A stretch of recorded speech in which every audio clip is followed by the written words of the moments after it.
औज़ु बिल्लाहि मिनश शैतानिर रजीम। बिस्मिल्लाहिर्रहमानिर्रहीम। Welcome back. आज हम पढ़ेंगे वैन का पार्ट 2। इससे पहले जो हम लेक्चर पढ़ चुके हैं वो था लेक्चर नंबर 35, और उसमें हम पढ़ चुके हैं HDLC, PPP, MLPPP और वैन के कुछ टर्म्स। ठीक है, तो आज हम पढ़ेंगे इस लेक्चर में हम पढ़ेंगे फ्रेम रिले। और मैं आपसे एक बात शेयर करता चलो, ये लेक्चर मुझे रिकॉर्ड करते हुए ये तीसरी दफ़ा है। इससे पहले 2 दफ़ा मैं ये लेक्चर रिकॉर्ड कर चुका हूँ तकरीबन। जैसे ही मैं 90% इस लेक्चर को रिकॉर्ड कर लूँ तो बदकिस्मती से यहाँ पे बिजली चली जाती है, पावर चला जाता है, बिजली चली जाती है, लोड शेडिंग है। तो बहरहाल अल्लाह करे कि इस दफ़ा बिजली ना जाए। तो आइए स्टार्ट करते हैं। तो सबसे पहले फ्रेम रिले को एक्सप्लेन करने से पहले आपको कुछ कंसेप्ट्स की समझ आना बहुत ज़रूरी है। और एक बात आप ये याद रखिएगा, मुझे ज़रा यहाँ पे कलर लेने दें।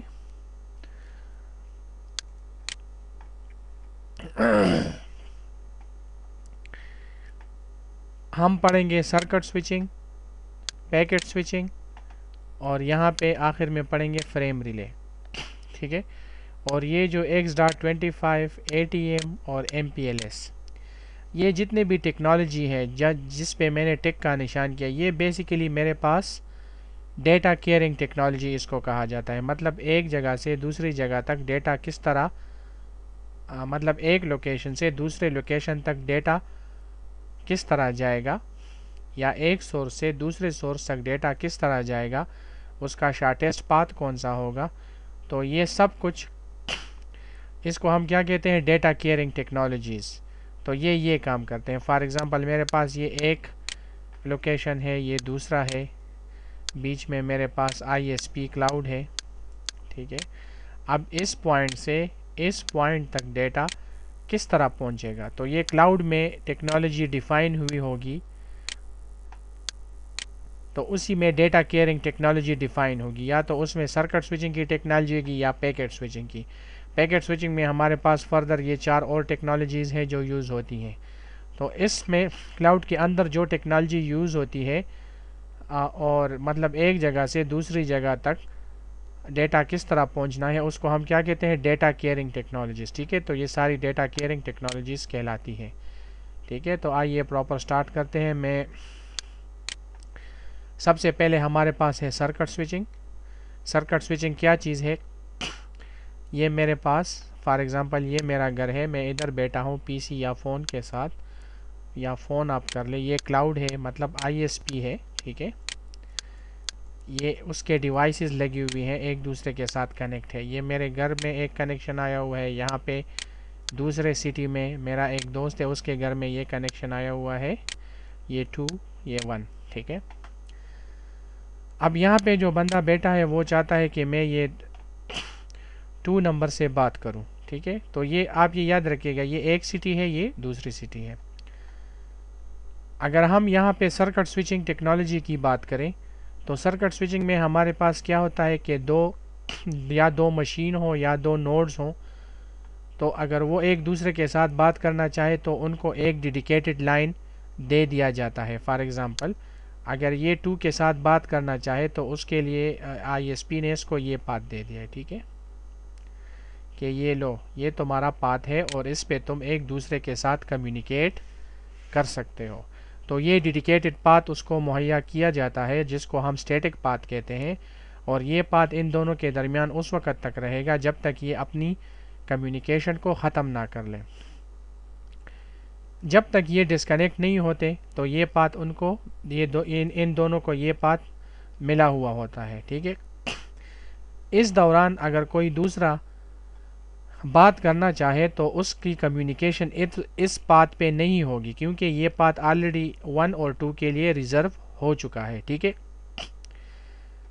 अगर यहाँ पे फॉर एग्ज़ाम्पल क्लाउड के अंदर जितने भी डिवाइसेस हैं या जितने भी पाथ्स हैं वो अगर सारी कैप्चर हो जाएं, तो इस दौरान अगर कोई और बंदा बात करना चाहे तो उसको बिज़ी लाइन सारे बिजी मिलेंगे। क्यों? क्योंकि सारे पाथ जो है वो कैप्चर हो चुके हैं। फॉर एग्जांपल यहाँ पे एक दूसरा बंदा है 3 नंबर, ठीक है, यहाँ पे है 4 नंबर, ये दोनों एक दूसरे के साथ बात करना चाहते हैं तो ये दोनों कर सकते हैं क्योंकि उनको ये पाथ मिल जाएगा। ठीक है, इनका पाथ क्या होगा? ये होगा।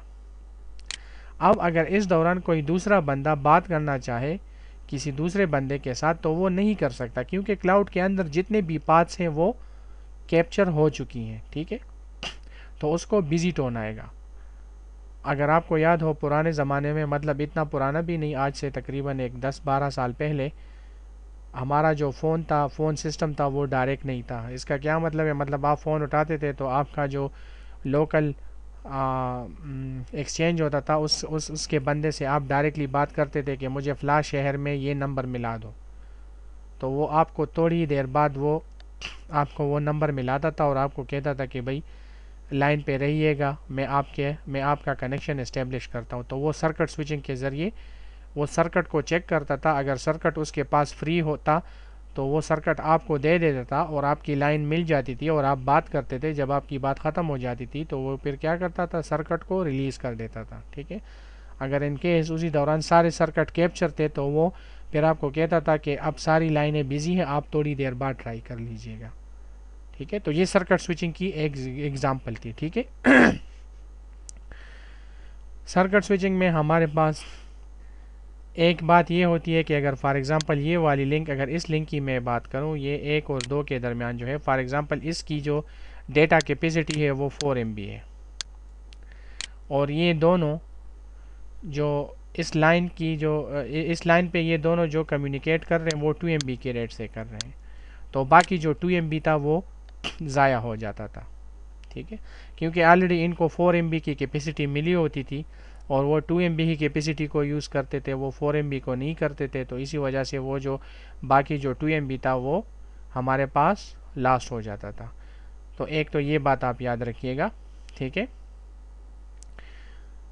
इसकी एग्ज़ाम्पल फ़ोन है। फ़ोन सर्किट स्विचिंग की बेस्ट एग्ज़ाम्पल फ़ोन है। हम क्या करते थे? हम पहले फ़ोन उठाते थे, फ़ोन का नंबर डायल करते थे तो वो टोन जाती थी, कनेक्शन जब वो बंदा फ़ोन उठा लेता था तो कनेक्शन इस्टेब्लिश हो जाता था। फिर उसके बाद बातें शुरू हो जाती थी, मतलब डेटा ट्रांसफ़र शुरू हो जाता था और फिर उसके बाद जब कम्युनिकेशन ख़त्म हो जाती थी तो दोनों में से या तो दोनों एक टाइम पे या डिफरेंट टाइम पे वो कनेक्शन टर्मिनेट कर लेते थे। तो ये सर्किट स्विचिंग है। बहरहाल इसके पॉइंट्स की तरफ आते हैं, लेकिन ये याद रखिएगा सर्किट स्विचिंग की टेक्नोलॉजी अब ख़त्म हो गई है मेरे पास।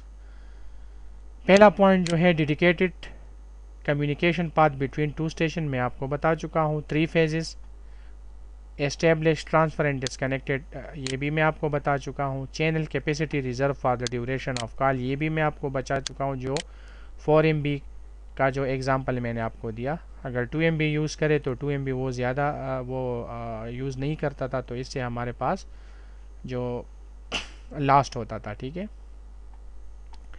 अगर सारे पाथ कैप्चर हों तो बिजी टोन हमें मिलती थी। स्टैटिक पाथ मतलब एक ही पाथ रिज़र्व होता था और उसी एक ही पाथ पे डेटा ट्रेवल करता था, उसी दौरान कोई दूसरा बंदा उसी पाथ को यूज़ नहीं कर सकता था। तो ये मेरे पास था सर्किट स्विचिंग। अब हम आते हैं पैकेट स्विचिंग की तरफ। मुझे ज़रा मैं इसका कलर चेंज कर लूँ, मैं डायग्राम को रिमूव नहीं करना चाहता। हाँ ठीक है, पैकेट स्विचिंग। पैकेट स्विचिंग जो था ये नई दूसरी टेक्नोलॉजी आ गई, ये सर्किट स्विचिंग से एडवांस थी। ठीक है, पैकेट स्विचिंग टेक्नोलॉजी बेसिकली किस लिए आई थी? वॉइस डेटा के लिए। अगर आप ISP में अगर वॉइस डेटा आप सेंड करना चाहो इंटरनेट पे तो उसके लिए कौन सी टेक्नोलॉजी बेस्ट थी? पैकेट स्विचिंग की। ठीक है, इसमें हमारे पास पैकेट का कंसेप्ट आ गया। फॉर एग्ज़ाम्पल आप ये 4 और 3 को भूल जाइएगा। सपोज़ मेरे पास 1 और 2, ये एक PC है, ये दूसरा PC है, बीच में ISP का कनेक्शन मिला हुआ है। इन दोनों के दरमियान एक तो ये याद रखिएगा कि फॉर एग्ज़ाम्पल ये इसको डेटा भेजना चाहते हैं, वो डेटा बेसिकली पैकेट्स फॉर्म में होगा। ठीक है, इसी तरह पैकेट हो सकता है ये वाला पैकेट जो है ये इसी पाथ पे जाए और अपने डेस्टिनेशन को पहुंच जाए। हो सकता है ये पैकेट जो है ये इसी पाथ के ज़रिए अपनी डेस्टिनेशन को पहुंच जाए। ये पैकेट जो है हो सकता है ये इस पाथ को इस्तेमाल करके अपनी डेस्टिनेशन को पहुंच जाए। तो इसका मतलब ये है कि डेडिकेटेड पाथ नहीं बनते थे इन दोनों के दरमियान, डायनेमिक पाथ बनते थे। ठीक है, पैकेट स्विचिंग टेक्नोलॉजी है जो पैकेट आपका ट्रेवल करता है, अपने डेस्टिनेशन को पहुंचता है, लेकिन डिफरेंट पाथ पे। इसके लिए एक ही पाथ रिजर्व नहीं होता। इसी वजह से हमारे पास पैकेट स्विचिंग में हमारे पास टोन हमारा बिज़ी नहीं होता, मतलब लाइनें हमारी बिज़ी नहीं होती। ठीक है, एक तो ये बात आप ये याद रखिएगा। दूसरी बात, यहाँ पे हमारे पास इसमें हमारे पास चैनल कैपेसिटी की रिजर्वेशन नहीं होती। अगर मुझे 2 MB के स्पीड दिया हुआ है तो मेरा पैकेट जो है वो 2 MB के स्पीड से ही जाएगा।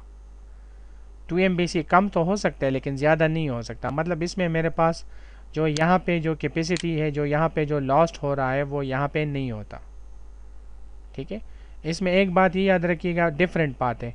मतलब ये अगर ये पैकेट यहाँ पे जा रहे तो हो सकता है इससे, अगर ये पैकेट जा रहा है, ये मेरी ऑर्गेनाइजेशन का पैकेट है, ये यहाँ पे जाना चाह रहे हैं, हो सकता है मुझसे आगे किसी दूसरे ऑर्गेनाइजेशन का पैकेट जाएगा, वो दूसरे डेस्टिनेशन को जाएगा। हो सकता है मुझसे पीछे जो पैकेट जा रहे हैं वो किसी दूसरे ऑर्गेनाइजेशन के लिए हो। ठीक है, तो इसमें यह है कि आपसे आगे जो पैकेट जा रहे हैं हो सकता है वो आपका ना हो, मुझसे पीछे जो पैकेट जा रहे हैं हो सकता है वो मेरा ना हो। ठीक है, तो ये भी एक बात है। बहरहाल पैकेट स्विचिंग पहला पॉइंट मैं आपको बता चुका हूँ, वॉइस के लिए डिज़ाइन हुआ था। ये इसमें हमारे पास बिजी टोन नहीं होती, मैं आपको बता चुका हूँ। डायनेमिक पाथ, ये मैं आपको बता चुका हूँ। ठीक है, यहाँ पे पैकेट स्विचिंग को इन्होंने एडवांस किया और उसके बाद जो टेक्नोलॉजी इन्होंने इंट्रोड्यूस को उसको कहा जाता था X.25। अगेन मैं यहाँ पे आपको रिमाइंड करना चाहता हूँ कि ये जितने भी टेक्नोलॉजी हम पढ़ रहे हैं इसको हम क्या कहते हैं, डेटा केयरिंग टेक्नोलॉजी। एक लोकेशन से दूसरे लोकेशन तक डेटा किस तरह पहुँचेगा, तो ये बेसिकली हमारे पास वही टेक्नोलॉजीज़ है, डेटा केयरिंग टेक्नोलॉजीज़ इसको बोला जाता है, कहा जाता है। X.25 को उन्होंने एडवांस किया और एक टेक्नोलॉजी इंट्रोड्यूस की जिसको उन्होंने कहा फ्रेम रिले। आज का हमारा टॉपिक यही फ्रेम रिले है। फ्रेम रिले में इन्होंने कुछ चेंजेस की और नया जो टेक्नोलॉजी इंट्रोड्यूस की इन्होंने उसको कहा ATM, सेल स्विचिंग भी इसको बोलते हैं, और एसिंक्रोनियस ट्रांसफ़र मोड इसको कहा जाता है।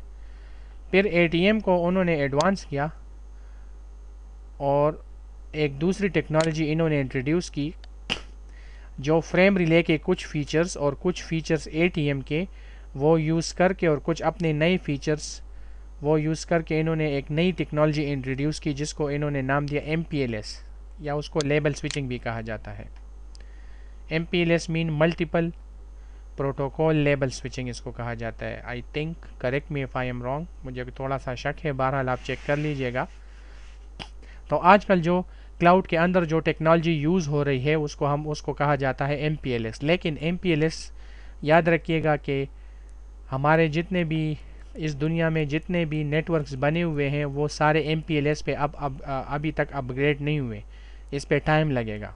ठीक है, तो आज भी हमारे पास बहुत सी जगहों पे जो टेक्नोलॉजी यूज़ होती है वो है फ्रेम रिले।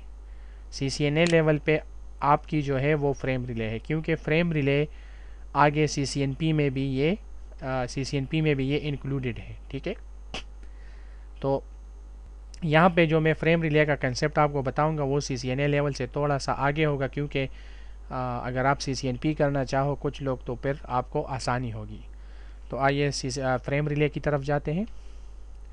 फ्रेम रिले, आप ये एज्यूम कर लो, ये जो आपके सामने जो PCs नज़र आ रही हैं ये आप एज्यूम कर लो कि ये राउटर है। फॉर एग्ज़ाम्पल ये मेरे पास R1, ये मेरे पास R2 और ये मेरे पास R3। ये सारे जो जिस ISP के साथ कनेक्टेड है, ये बेसिकली ये क्लाउड जो आपको नज़र आ रहा है ये ISP है। ISP के अंदर जो डेटा केयरिंग टेक्नोलॉजी यूज़ हो रही है वो क्या है, फ्रेम रिले। इसी को हम फ्रेम रिले क्लाउड भी कहा जाता है। ठीक है, फ्रेम रिले के मेरे पास दो कनेक्शन है, एक को कहा जाता है SVC, दूसरे को कहा जाता है PVC। SVC, switched virtual circuit इसको कहा जाता है। फॉर एग्जांपल R1 आपका हेड ऑफिस है और ये जो बेसिकली ये जो R2 और R3 जो है ये आपके छोटे छोटे ब्रांचेस हैं या कैंपसेस हैं। तो ये याद रखिएगा कि अगर ये ब्रांचेस एक दूसरे के साथ कम्युनिकेट करना चाहे तो ये अपने इस हेड ऑफिस के थ्रू ही एक दूसरे के साथ कम्युनिकेट करेंगे, ये डायरेक्टली एक दूसरे के साथ कम्युनिकेट नहीं कर सकते। तो इस किस्म की टोपोलॉजी को हम क्या कहते हैं? Hub and spoke topology. जो हमारा मेन हेड ऑफिस होता है उसको हम कहते हैं हब, जो हमारे ब्रांचेस होती हैं उसको हम कहते हैं स्पोक। ठीक है, यहाँ पे मेरे पास 2 स्पोक हैं और एक हब है। ठीक है, अब इस तरह है कि हर 5 बजे के बाद जब क्लोजिंग होती है, जब छुट्टी होने लगती है, तो जाहिर है ये अपने डेटा का बैकअप तो कहीं ना कहीं पे तो स्टोर करेगा। बैकअप में आपको डिटेल से पढ़ा चुका हूँ। ठीक है, यहाँ पे मैं नहीं पढ़ाऊँगा, आप मेरे लेक्चर में पढ़ चुके हो। यहाँ पे जितना भी काम हुआ है वो अपने हेड ऑफिस को अपना बैकअप भेजेगा, यहाँ पे अपनी डेटा की कॉपी यहाँ पे सेंड करेगा, और इसी तरह ये यहाँ पे जितना भी काम हुआ है वो अपने हेड ऑफिस को अपना बैकअप करेगा, यहाँ पे अपना डेटा डुप्लीकेशन के लिए सेव रखेगा। कल को इस तरह ना हो कि यहाँ पे कोई डिवाइस जल जाए तो वो फिर यहाँ से अपना डेटा रिकवर कर सकता है। बहरहाल बैकअप की डिटेल में मैं नहीं जाना चाहता, मैं ऑलरेडी आपको उसको पढ़ा चुका हूँ। तो SVC क्या है? ये 5 बजे के बाद क्या करेगा ये ऑफिस? ये अपने डेटा की एक कॉपी इधर रखेगा और इसी तरह ये ब्रांच ये भी अपनी एक डेटा की कॉपी अपने हेड ऑफिस के राउटर में रखेगा। तो 24 घंटे में इनको सिर्फ एक दफ़ा ISP की ज़रूरत होती है। तो इन्होंने क्या किया होगा? इन्होंने ISP से SVC कनेक्शन लिया होगा अगर यहाँ पे फ्रेम रिले टेक्नोलॉजी यूज़ हो रही है। मतलब 5 बजे के बाद ये एक दफ़ा इनके सर्विसेज को यूज़ करेंगे और यहाँ पर अपना डेटा सेव कर लेंगे। तो SVC ये इतना एक्सपेंसिव नहीं है, ये चीप है। ठीक है, एज़ कम्पेयर टू PVC। और इसको क्या है, आप कनेक्शन इस्टेब्लिश करोगे, कनेक्शन जब एक दफ़ा इस्टेब्लिश हो जाए तो आप डेटा ट्रांसफ़र करोगे, डेटा ट्रांसफ़र के बाद आपका लाइन खाली हो जाएगा और फिर आप टर्मिनेट कर लोगे। SVC जब आप यूज़ करोगे तो आपको चार्जेस पड़ेंगी, जब आप यूज़ नहीं करोगे तो आपको चार्जेस नहीं पड़ेंगी। होपफुली आपको समझ आ गई होगी। इसकी बेस्ट एग्जांपल आपकी टेलीफोन है। अगर आप फ़ोन से कॉल मिलाते हो तो उसी कॉल के चार्जेस आप पर आएंगे, अदरवाइज़ नहीं आएंगे। अब हम नेक्स्ट में जाते हैं PVC, permanent virtual circuit. Permanent virtual circuit frame relay में हमारे पास जो है नॉर्मली जो सर्किट यूज़ होता है वो PVC होते हैं, परमानेंट वर्चुअल सर्किट। इसकी बेस्ट एग्जांपल आपका DSL है। ठीक है, जो 24/7 आपको अवेलेबल है ये सर्विस। आप रात के जितने भी बजे बैठ जाओ, आप सिंपल कंप्यूटर ऑन कर लो और इंटरनेट को यूज़ कर लो। आप हर वक्त ऑनलाइन ही होते हो, आप हर वक्त आपको वो सर्विस मुहैया हुई होती है, अवेलेबल होती है। ठीक है, आप डेटा ट्रांसफ़र करो तो आप फ्री हो जाओगे, डेटा ट्रांसफ़र करो आइडियल, डेटा ट्रांसफ़र करो आइडियल। यहाँ पे टर्मिनेशन नहीं है क्योंकि आप 24/7 ये परमानेंट वर्चुअल सर्किट है। ठीक है, आप हर महीने आप इसको यूज़ करो या ना करो, लेकिन पर मंथ आप पे फिक्स्ड अमाउंट ऑफ चार्जेस आती हैं। यहाँ पे हमारे पाकिस्तान में कितने चार्जेस होती हैं? अगर आप 4 MB, अब मैंने 4 MB का लिंक लिया हुआ है तो मेरे चार्जेस हैं तकरीबन 2000 या 2200 रुपये। ठीक है, अब अगर मैं नेट को यूज़ करूँ या ना करूँ, फिक्स्ड मुझे ये अमाउंट हर महीने ISP को देनी होती है। ठीक है, तो ये PVC का एक एग्जांपल है। आगे चलते हैं, फ्रेम रिले टर्मिनोलॉजीज़। ठीक है, फ्रेम रिले टर्मिनोलॉजीज़ हमारे पास मतलब वो चीज़ें जिसको फ्रेम रिले यूज़ करता है और एक जगह से दूसरी जगह तक डेटा को सेंड करता है। तो फ्रेम रिले टर्मिनोलॉजीज़ ये चीज़ें हैं। अब ये local access rate first number, आपकी जो पोर्ट की स्पीड होती है उसको हम क्या कहते हैं? Local access rate. यहाँ पे प्रीवियस स्लाइड में मैं जाता हूँ ज़रा, ये इसको ज़रा मैं एरेस करता हूँ सबको। ये फॉर एग्जांपल आप एज्यूम कर लो ये आपका राउटर है R1, ये आपके स्पोक राउटर है R2, ये भी स्पोक राउटर है और ये हब राउटर है। मैं आपको बता चुका हूँ स्पोक राउटर आपके पास जो ब्रांचेस के राउटर होते हैं, जो ब्रांच ऑफिस में लगी होती हैं। हब राउटर जो है जो आपका हेड ऑफिस होता है, ठीक है। यहाँ पे फॉर एग्जांपल ये राउटर है, इस पोर्ट की स्पीड को हम क्या कहते हैं, local access rate. For example मुझे यहाँ पे स्पीड मिली हुई है कितनी, 4 MB। तो ये जो 4 MB की स्पीड है ये मेरा क्या है, लोकल एक्सेस रेट। ये फ्रेम रिले के इस डिवाइस के साथ कनेक्टेड है, ठीक है। यहाँ पे अगर आपको नज़र आ रहा है, यहाँ पे DCE और यहाँ पे है DTE। DCE mean data communication equipment, DTE mean data terminal equipment. DCE जो है वो डिवाइस होती है जो आपको स्पीड मुहैया करती है, आपको क्लॉकिंग देती है, क्लॉक रेट। आपके यहाँ पे ISP ने क्या किया होगा, इसी डिवाइस पे आपके लिए उन्होंने स्पीड को सेट किया होगा 4 MB के। आप 4 MB के स्पीड से कम्युनिकेशन कर सकते हो। DSL का अगर मैं आपको एग्जांपल दूँ तो हमारी जो इंटरनेट की स्पीड होती है वो DSL में ही, हमें जो कनेक्शन दिया होता है वो DSL में ही डिफ़ाइन की होती है कि ये बंदा इतनी स्पीड से कम्युनिकेशन कर सकता है, 1 MB, 2 MB, 4 MB, 6 MB, ठीक है। तो जो डिवाइस हमें स्पीड देती है वो DCE डिवाइस होती है, और जो हमारा जो कंप्यूटर, लैपटॉप, राउटर, स्विच, वो हमारा DTE डिवाइस है, जो एंड डिवाइस भी उसको बोला जाता है, ठीक है। तो ये जो मेरी राउटर की जो स्पीड है उसको हम क्या कहते हैं, लोकल एक्सेस रेट। दूसरा पॉइंट जो है मेरे पास वो है committed information rate. Committed information rate का क्या मतलब है, ये मेरे पास हब राउटर है और ये मेरे पास 2 स्पोक्स हैं। तो जो मेरी जो स्पोक्स की जो स्पीड होती है, जो ब्रांचेस की जो स्पीड है, फॉर एग्जांपल इसकी 2 MB है तो इसका स्पीड होगा 1 MB, इसकी स्पीड होगी 1 MB। मेरी जो ब्रांच की जो स्पीड होती है, जो वो उसी स्पीड से वो अपने हब के साथ कम्युनिकेट करते हैं और उसी स्पीड के साथ वो दूसरे स्पोक्स या दूसरे ब्रांचेस के साथ कम्युनिकेट करते हैं हब के थ्रू। तो उसी स्पीड को हम क्या कहते हैं, कमिटेड इंफॉर्मेशन रेट, ठीक है, समझ आ गई। और जाहिर है कि जो ब्रांचेस की जो स्पीड होगी वो 4 MB नहीं होगी, क्योंकि यहाँ पे इस एक पॉइंट पे मैं मल्टीपल लोकेशन के डेटा को हैंडल कर रहा हूँ। फॉर एग्जांपल अगर ये यहाँ इसके साथ कम्युनिकेट करना चाहता है तो इसका डेटा यहाँ से आता है, यहाँ से वापस गुजर के इसी लोकेशन पे पहुँच जाता है। तो इस एक पॉइंट पे मैं एक राउटर से डेटा रिसीव कर रहा हूँ और इसी एक पॉइंट पे मैं वो डेटा वापस जिस डेस्टिनेशन को जाना चाह रहा है उसी को मैं वापस भेज भी रहा हूँ, ठीक है। तो जो ज़ाहिर है ये जो पोर्ट होगा इसकी स्पीड जो है ये यहाँ पे जो ब्रांचेस की स्पीड है उससे ज़्यादा होनी चाहिए, ठीक है।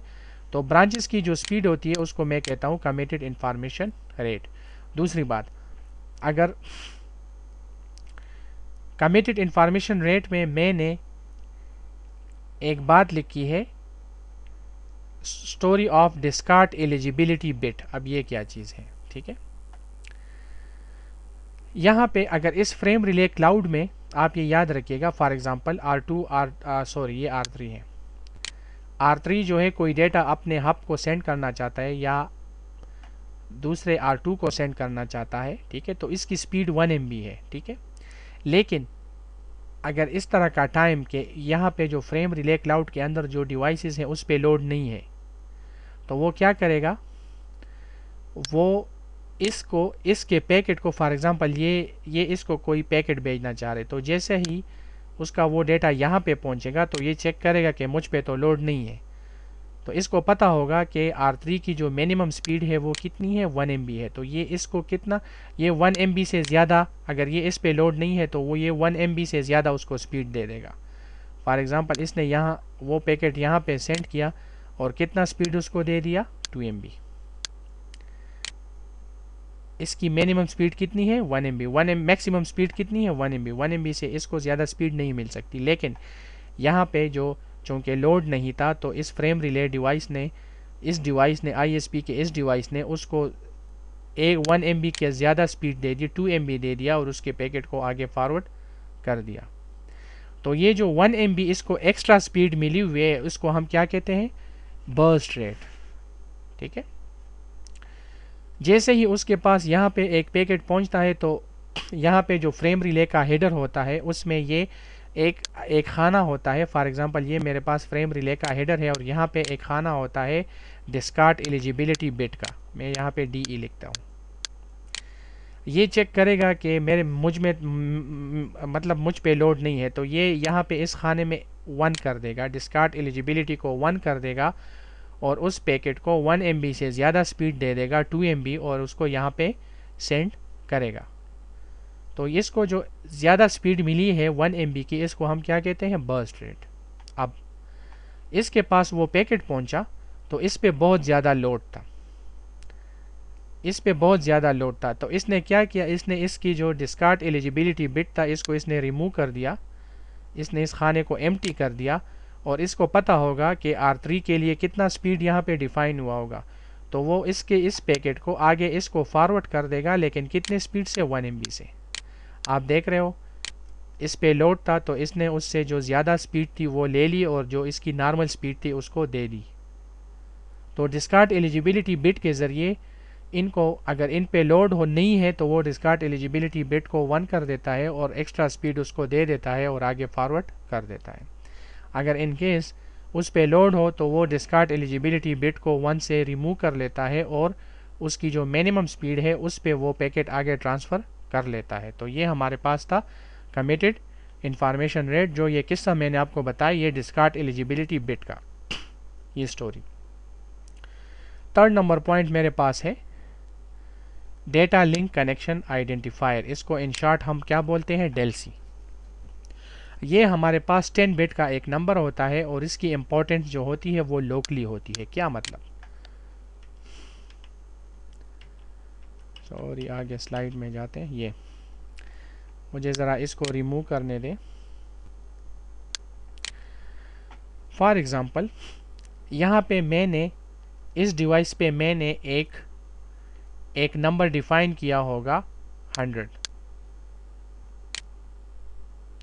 यहाँ पे मैंने एक नंबर डिफाइन किया होगा 200, यहाँ पे मैंने एक नंबर डिफाइन किया होगा 300।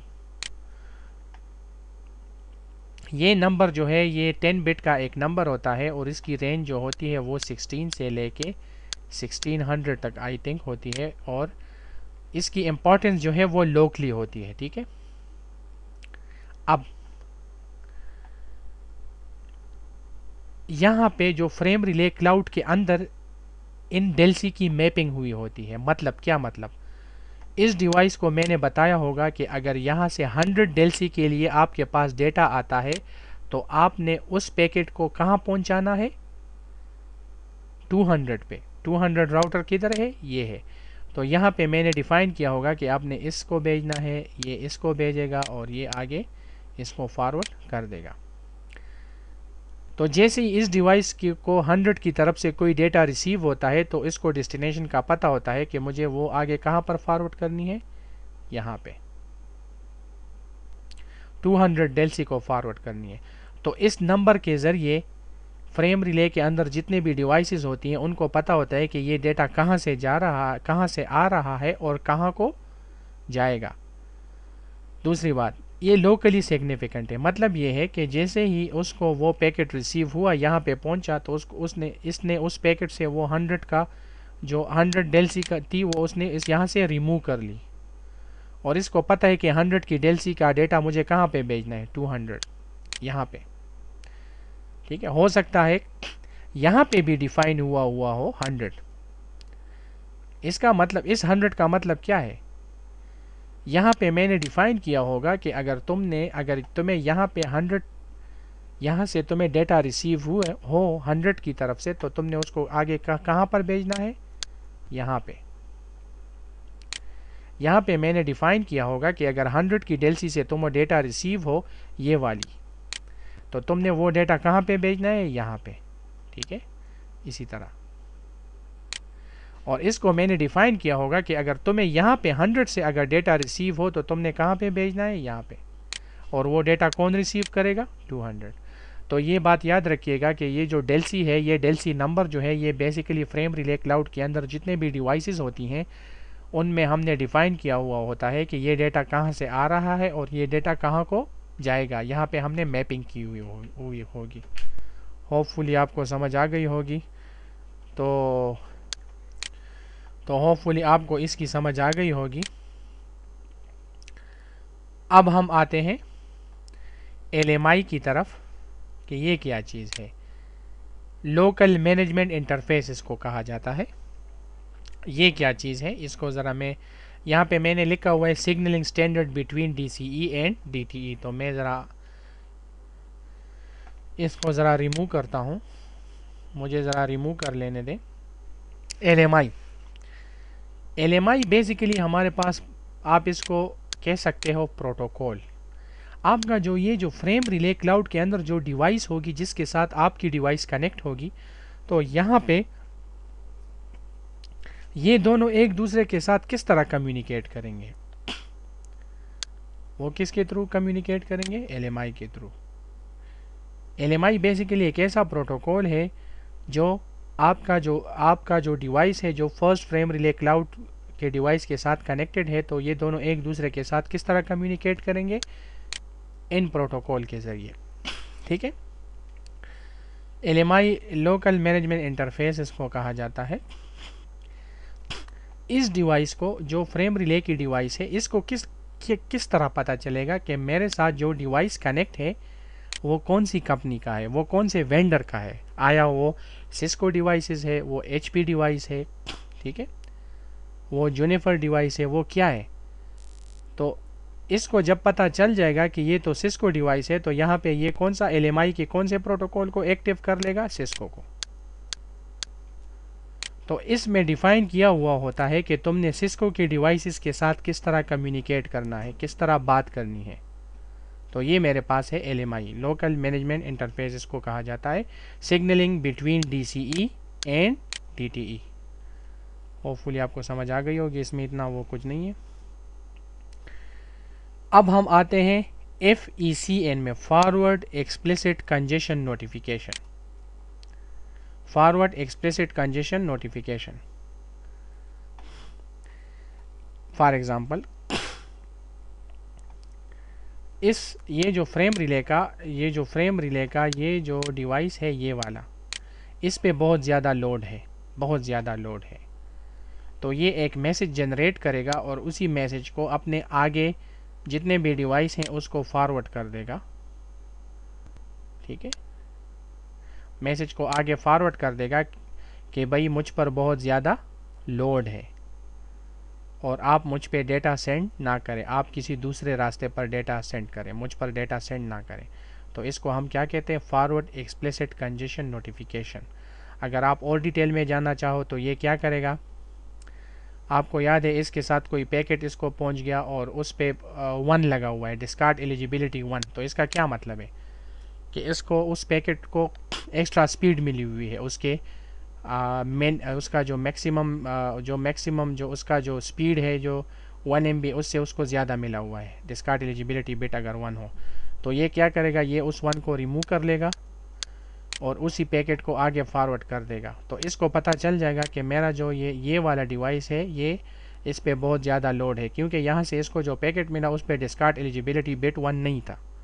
तो इसको पता चल गया कि इसने यहाँ पे जो पैकेट मुझे भेजा है वो उसी स्पीड से भेजा है जो स्पीड उसको मिली हुई है। ठीक है, सिंपल। अगर आपको ये समझ ना आए तो बस आप एक बात याद रखिएगा कि अगर इस पे लोड है बहुत ज़्यादा, तो ये अपने आगे वालों को इन्फॉर्म करेगा कि भाई मुझ पर बहुत ज़्यादा लोड है, आप मुझ पर डेटा सेंड ना करें। इसको हम क्या कहते हैं, फॉरवर्ड एक्सप्लिसिट कंजेशन नोटिफिकेशन। दूसरा जो है backward explicit congestion notification, B। For example data यहाँ से यहाँ जा रहा है, तो ये अपने जो बैकवर्ड है, ये जो इसके पीछे डिवाइसेस है, ये इनको इन्फॉर्म करेगा कि भाई डेटा अब यहाँ से फ़्लो हो रहा है। तो ये अपने बैक साइड के डिवाइस को इन्फॉर्म करेगा कि मुझ पर बहुत ज़्यादा लोड है, काइंडली आप मुझ पर डेटा सेंड ना करें। तो इसको हम क्या कहते हैं, बैकवर्ड एक्सप्लिसिट कंजेशन नोटिफिकेशन। ठीक है, लास्ट नंबर पॉइंट कहाँ गया भाई कर्सर, लास्ट नंबर पॉइंट जो है इनवर्स एड्रेस रेजोल्यूशन प्रोटोकॉल। इसमें हमारे पास डेल्सी का नंबर होता है, फॉर एग्जांपल 200। VC का क्या मतलब है, PVC, कौन सा सर्किट यूज़ हो रहा है, और DTE कौन सी आईपी, फॉर एग्जांपल कौन से नेटवर्क से ये आया हुआ है।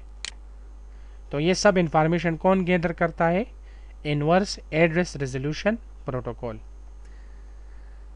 उम्मीद करता हूँ आपको इसकी समझ आ गई होगी। ये बहुत ही इंपॉर्टेंट कंसेप्ट है जो बहुत से लोगों को समझ नहीं आती। बहरहाल आप वीडियो को रिवाइंड करके दोबारा सुन सकते हैं। मैंने अपनी तरफ से पूरी कोशिश की कि मैं आपको ये डिटेल से पढ़ा सकूँ, ये इतनी डिटेल से कोई नहीं पढ़ाता। बहरहाल मैं अपनी तारीफ़ तो नहीं कर रहा, लेकिन आपको पता लग गया होगा। आगे जाते हैं। हम जो लैब करेंगे, हम बेसिकली यही लैब करेंगे। CCNA में मेरे पास ये 3 राउटर हैं CCNA के लेवल का। ये जो राउटर होगा, ये फ्रेम रिले स्विच होगा मेरे पास। ये फ्रेम रिले, ये बेसिकली मेरे पास फ्रेम रिले क्लाउड है और उसमें ये डिवाइस लगा होता है। इससे मैं फ्रेम रिले स्विच बनाऊंगा। आप ये याद रखिएगा कि क्लाउड के अंदर आईपीस काम नहीं करती, वो डेल्सी पे काम करती हैं, ठीक है। आईपी में इसको असाइन करूंगा, इसको असाइन करूंगा। यहाँ पे मैं 100 डेल्सी बनाऊंगा, यहाँ पे मैं 200 डेल्सी बनाऊंगा। इस राउटर में मैं डिफाइन करूंगा कि अगर 100, इस राउटर में मैं डिफाइन करूंगा कि अगर 100 से डेटा आ रहा हो मुझे, तो मुझे वो कौन से इंटरफेस से बाहर निकालना है, इस पे। और यहाँ से वो मुझे कहाँ पे फॉरवर्ड करनी है, 200 की डेल्सी की तरफ, ठीक है। यहाँ पे मुझे डिफाइन करना है कि अगर R2 से, अगर 200 डेल्सी से मुझे डेटा रिसीव हो, तो मैंने वो क्या करना है, मैंने इसी इंटरफेस से वो डेटा फॉरवर्ड करना है और कहाँ पे भेजना है, 100 की डेल्सी जो R1 राउटर है, ठीक है। ये सारा कंसेप्ट है फ्रेम रिले का। तो ये हम प्रैक्टिकली करेंगे। इससे आगे 1-2 स्लाइड हैं, बस फिर हम प्रैक्टिकल पे जाते हैं। मुझे ज़रा देख लेने दे कि रिकॉर्डिंग हो रही है कि नहीं। हाँ, रिकॉर्डिंग हो रही है, बहरहाल रिकॉर्डिंग हो रही है, ठीक है। अच्छा, फ्रेम रिले टोपोलॉजी। हमारे पास फ्रेम रिले की कौन कौन सी टोपोलॉजी है? हमारे पास फ्रेम रिले की 3 किस्म की टोपोलॉजीज़ होती हैं। एक को हम कहते हैं फुल मैश। फुल मैश में क्या होता है, फुल मैश में सारे ब्रांचेस के राउटर एक दूसरे के साथ डायरेक्टली कनेक्टेड है। ये आपको नज़र आ रहा है। ये बहुत ज़्यादा एक्सपेंसिव है, बहुत ही ज़्यादा, ठीक है। दूसरा जो है पार्शली मैश उसको बोलते हैं। इसमें क्या होता है कि इसमें से कुछ ब्रांचेस एक दूसरे के साथ डायरेक्टली कनेक्टेड होते हैं और कुछ ब्रांचेस एक दूसरे के साथ डायरेक्टली कनेक्टेड नहीं होते। तो ये इतना एक्सपेंसिव नहीं होता as compared with full mesh, ठीक है। थर्ड नंबर को कहा जाता है स्टार टोपोलॉजी या हब एंड स्पोक टोपोलॉजी। हम ये आजकल जो यूज़ हो रही है वो ये यूज़ हो रही है, हब एंड स्पोक टोपोलॉजी, ठीक है।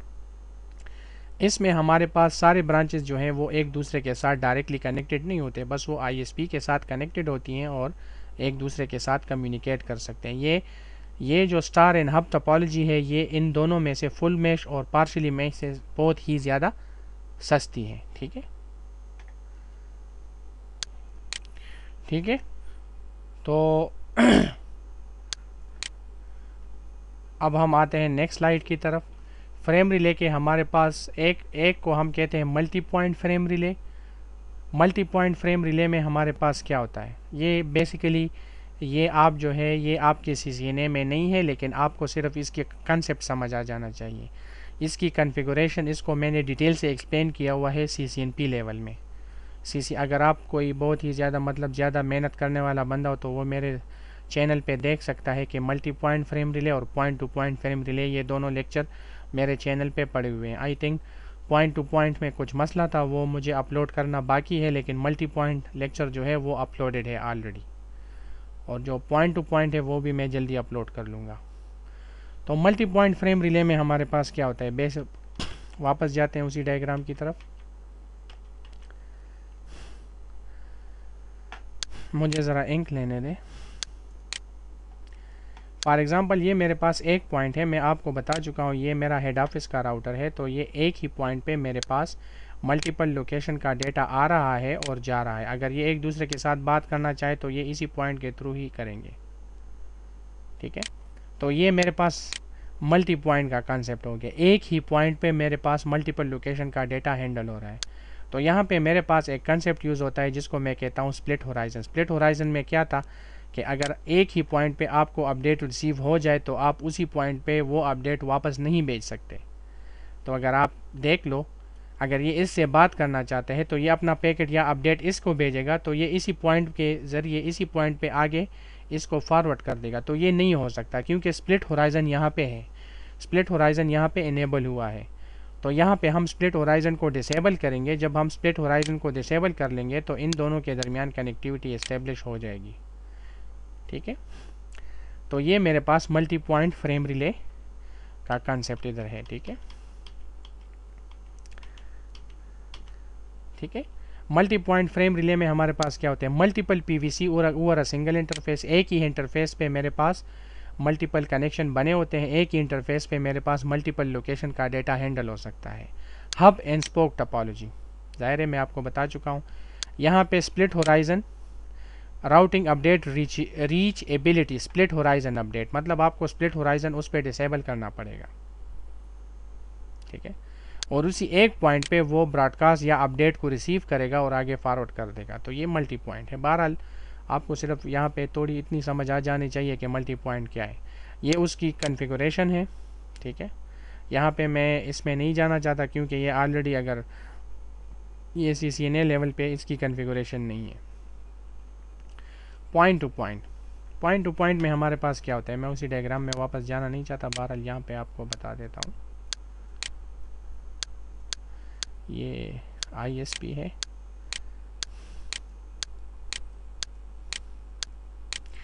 पॉइंट टू पॉइंट में मेरे पास एक ही पॉइंट पे मल्टीपल लोकेशन का डेटा हैंडल नहीं होता। क्या मतलब, आप कहोगे भाई ये तो मेरे पास सिर्फ एक ही फिजिकल पॉइंट है, ये दोनों अगर एक दूसरे से बात करेंगे तो इसी तरह करेंगे। नहीं, यहाँ पे मैं वर्चुअल इंटरफेसेस बनाऊंगा। वर्चुअल इंटरफेस यहाँ पे डिफाइन करूँगा, वर्चुअल इंटरफेस यहाँ पे डिफाइन करूँगा।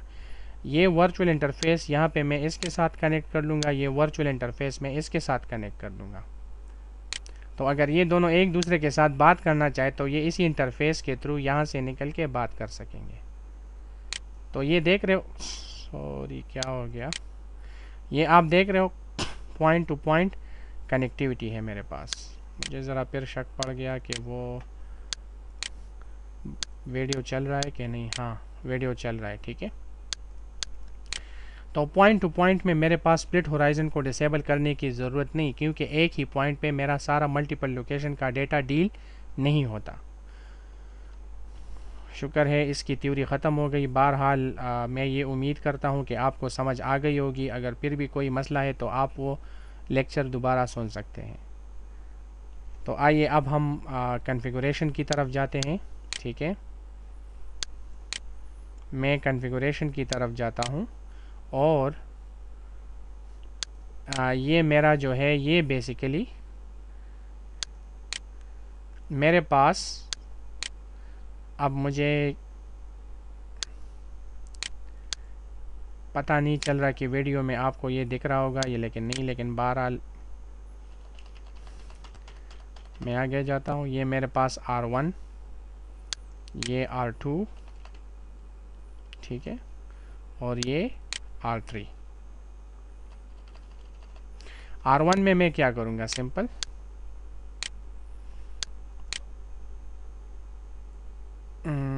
ये है ना, हाँ ये तो नज़र आ रहा है और ये भी नज़र आना चाहिए। बहरहाल R1 में मैं 100 की DLC बनाऊंगा, इस पोर्ट को ये IP दूंगा। R2 में मैं 200 की DLC बनाऊंगा और इसको ये IP दूंगा। तो हम ये काम करते हैं जल्दी जल्दी, और फिर उसके बाद मैं इस पे फ्रेम रिले को इनेबल करूंगा। तो सबसे पहले मैं आता हूँ R1 में। R1 में मैं इसी पोर्ट इंटरफेस पे आता हूँ S5/0, इसको मैं नो शट करता हूँ। ठीक है, यहाँ पे मैं फ्रेम रिले को इनेबल करता हूँ, इनकैप्सुलेशन फ्रेम डैश रिले। मैंने फ्रेम रिले को इनेबल किया। अब मैं DLC बनाऊँगा, फ्रेम डैश रिले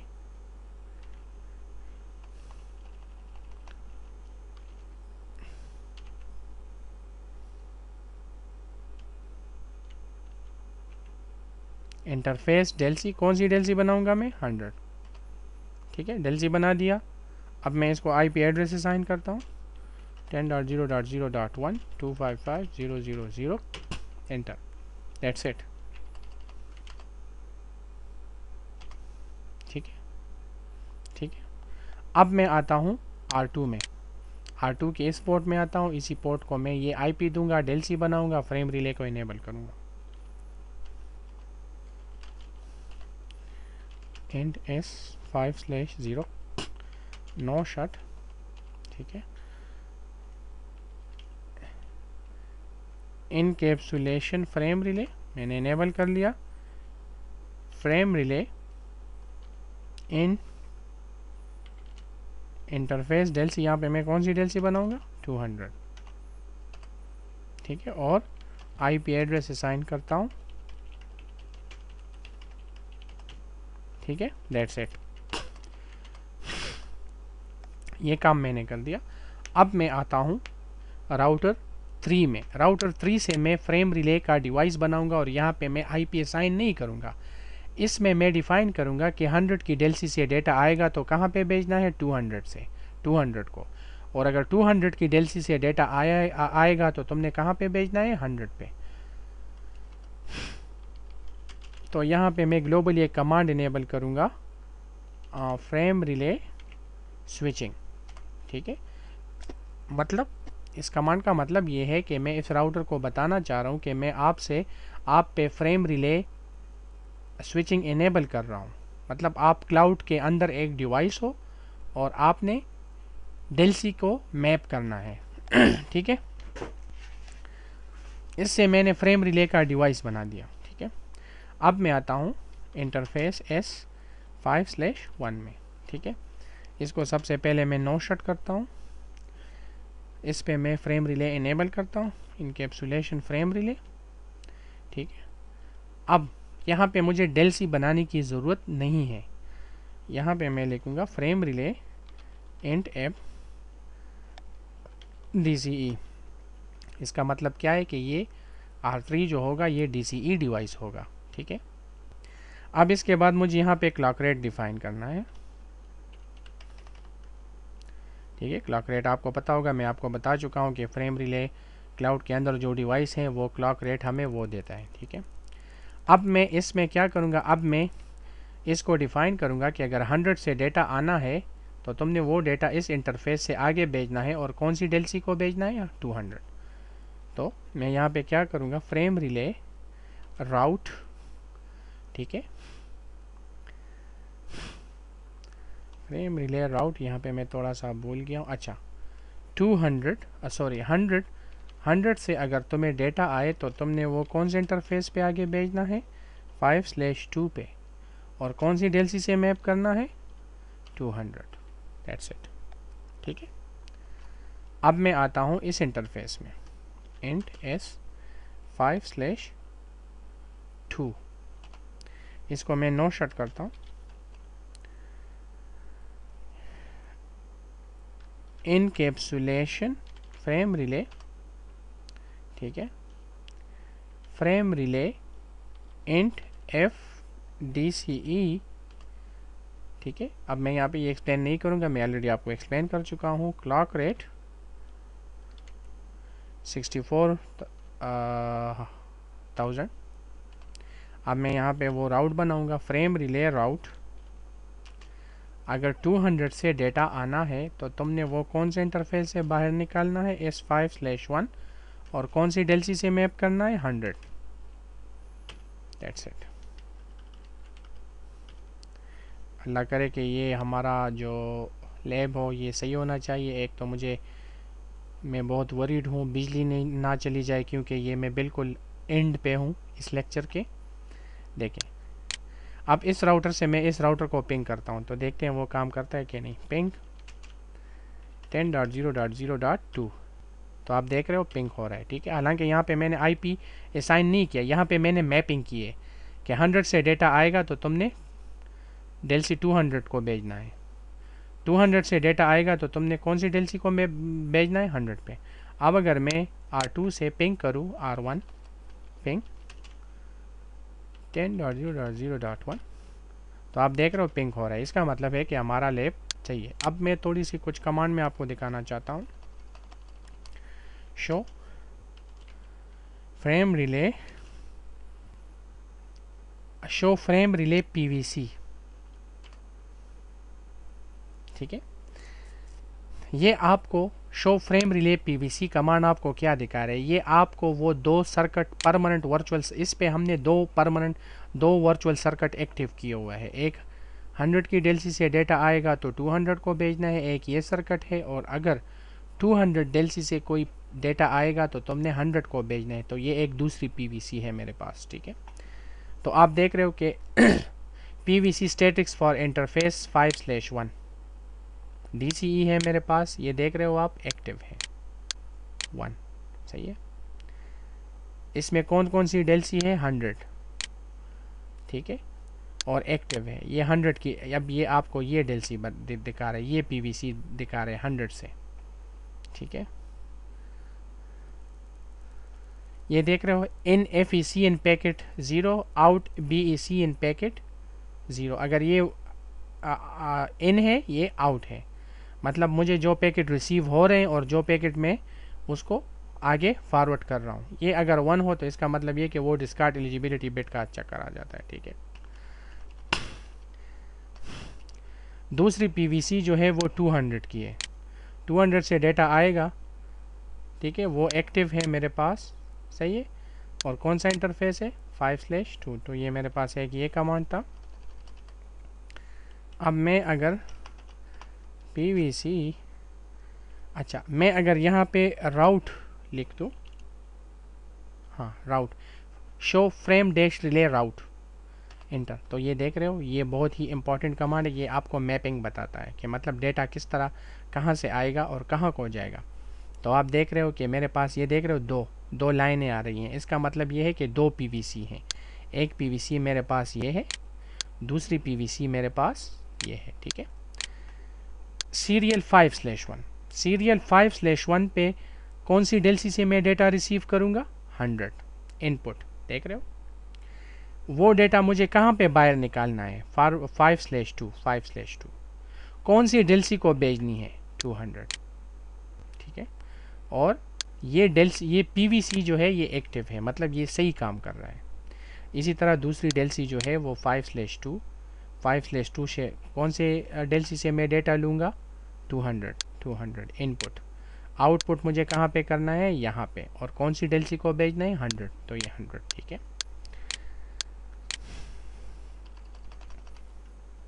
यहाँ पे एक और कमांड है, show frame dash relay LMI, ठीक है।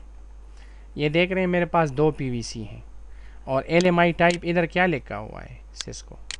मतलब ये है कि ये जो फ्रेम रिले क्लाउड का जो ये डिवाइस है, इसके साथ जो ये डिवाइस कनेक्टेड है, ये कौन सी डिवाइस है, सिस्को की।